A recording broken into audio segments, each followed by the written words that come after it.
2-point Celtics lead. Tatum 1 assist away from a triple-double. Does it himself and banks it in. After flirting with the triple-double the night ago, Jayson Tatum almost got it, but didn't. 23, 11, and 9, 1 assist shy from a triple-double. He would have been the first time in his career to do that, but a phenomenal night by Tatum and the entire team. Welcome, everyone, to Celtics Post-Game Live. The C's, they go on to win this thing 133-101 against Milwaukee. I mean, it was a mollywop, really, from the start all the way to the finish. Chris, Eddie here with you. Chris, what's your takeaway overall? Well, nothing says the Celtics are so back quite like not being able to get Jayson Tatum the final assist. It feels like it used to happen all the time back in the day, pre-Achilles injury. And they had so many chances at the end of the third quarter. It was about the only thing that went wrong for them. I love the last play where Tatum actually whips it over to buzzer beater king Peyton Pritchard, and he can't even knock it down. But Tatum continues to marvel, like his ability to just bully to wherever he wants on the floor, to knock down shots comfortably. This has been the biggest development in the recent stretch, where he just looks super, super comfortable out there. And when you can limit his minutes while he's still putting up and flirting with triple doubles is super impressive. His chemistry with Keita is on full display as he gets, more comfortable with that pick and roll. It's just like such a good sign for where this thing is headed. And you don't take too much out of it when it's the Bucks on the other side. But knowing that these two are developing that sort of chemistry could be really important in the postseason. Yeah, moving forward, it definitely could be super important, because what I've been liking is we're not jacking up a whole lot of threes like we did in years before, where we're just relying on the three. And if the three doesn't hit, then we don't play defense. We don't get back on defense. Then we give up points on the other end. We're playing defense. And then on top of that, when you talk about Jayson Tatum and what he's been doing, remember about 2 weeks ago, everybody's like, I don't know if he's going to be okay, man. He's shooting 5 for 15, and he's not shooting that ball particularly well. 8 for 16 tonight, super efficient with 23 points, still flirting with a triple-double. You got to think about the last 4 games he's compiled and who he's played besides the Bucks. Because I don't know if it's a combination, which I believe it is, a combination on how really good this basketball team is. We got whatever we wanted. We're in the paint, 56-22 in the paint, and 33 assists and only 9 turnovers. So we got what we wanted.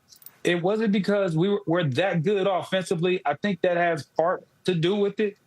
But Milwaukee's atrocious. Their defense is atrocious. I'm glad you said it. Poor Doc. I'm glad Eddie said it. Poor Doc. No, but when you look at them, look how they played. They constantly were collapsing the lane. We were able to get whatever we wanted, even when Jaylen Brown was in the mid-range. He got what he wanted. Peyton Pritchard with fadeaways. Jayson Tatum on the one clip we showed where he took the 2 dribbles to the left, just kind of came back with the one-leg jumper and knocked it down. We got whatever we want all night long. And listening to the broadcast, it's weird that they made 23s, and this is back-to-back games. The team had made 23s, and we had blew them out. And that's really that shows something to not only offense, but also our defense as well. We're not giving up any tools, any easy baskets. We're forcing them to knock down threes. Yeah, and the one other big picture thing is you step back. So, looked like pretty much everyone in the Eastern Conference won tonight. Celtics magic number down to 3. Any combination of wins and New York Knicks losses will get you to the finish line of that 2 seed.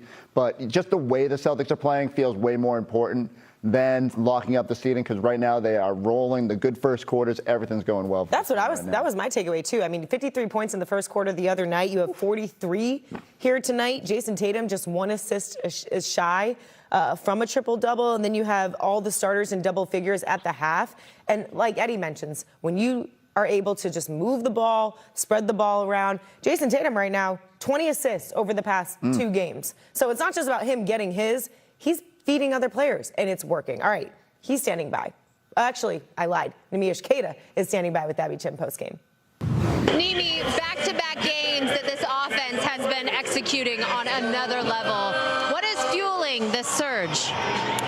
I think we're just playing with great pace, exhausting all the options, looking for good looks, and we got great shooters, we got great decision makers, and great finishers as well. So we're getting good looks, and once we manipulate the defense, we're able to knock down shots.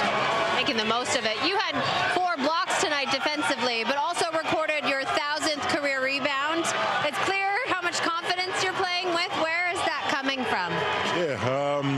becoming kind of like second nature for me.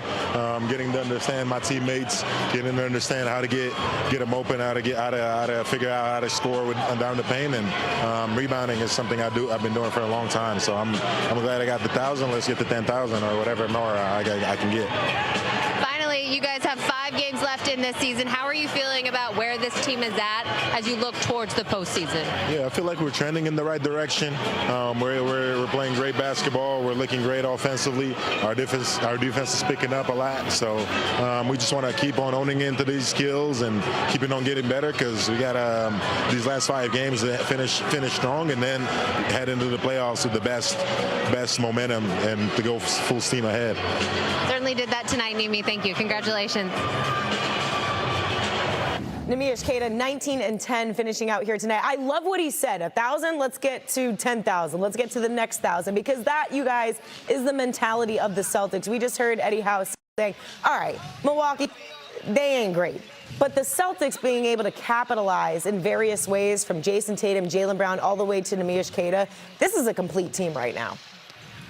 Yeah, Kayla, they are firing on all cylinders. I think Jayson Tatum looks better by the game.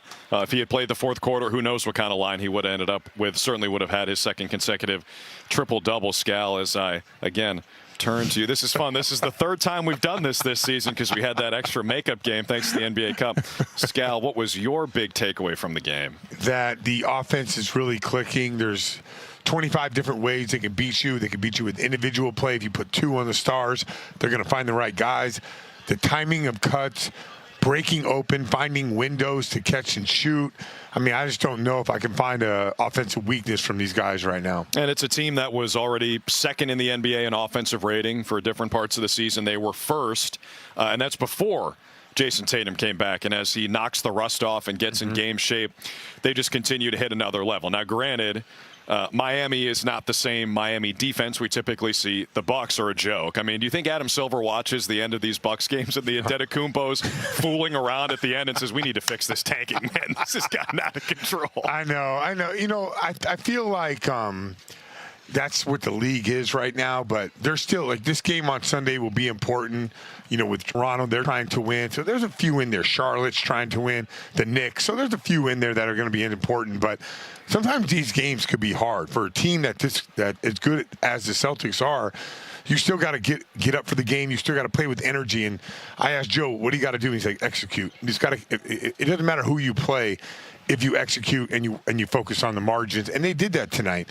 Really, it's really shocking how they can play so well yet give up 21 threes or give up 24 threes to the Heat, but still completely dominate the game. So I find this team really impressive, and I'm looking forward to all the games that do matter down the stretch. And you mentioned I didn't get a chance to do the game, but the Atlanta game was a good game. You know, it's like there are a few in there, and I think we'll get a few, at least with this push towards the end, we're going to get a few meaningful games to see where this team is at. Yeah, you were chilling in Miami when we were doing that Hawks game. But, Scal, this is our last road game. You know, I was working. No, you were chilling. This is our last road game of the season together. Do you have any favorite memories from this year? Hanging out on the road? Yeah, man. Hanging out with my man Jim Edmonds in the back of the plane. That's right. And him just absolutely destroying me and Drew when we don't do something right. If we're like 2 seconds late for sound. I love that. I love that about him, because, like, I'm at the point now in my life where not many people, except for Jim Edmonds. So, Jim, we appreciate all the things you've done. The road can be challenging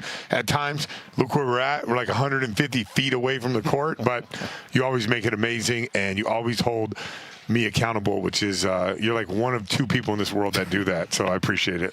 It's not necessarily what you want to hear, but what you need to hear every time you ask Jim Edmonds how something went. But if you ask the Celtics how this one went tonight, I'm sure Joe Mazzulla would have 10 to 15, maybe 20 possessions he would want to change. Kayla, another dominant performance from the Celtics. Awesome performance by the Celtics. Also, it kind of makes me sad because I love seeing you two on there. I always want to know what story beneath the story is happening between you two. So cheers to Jim Edmonds. He's the best. And Drew, as much as we love you, but there's no one who can replace a Jim Edmonds. So I don't know if you're going to be able to carry the weight the way that, you know, Jim has done for this time. But, hey, he's passing the torch to you, so it's on you now to make Scal accountable.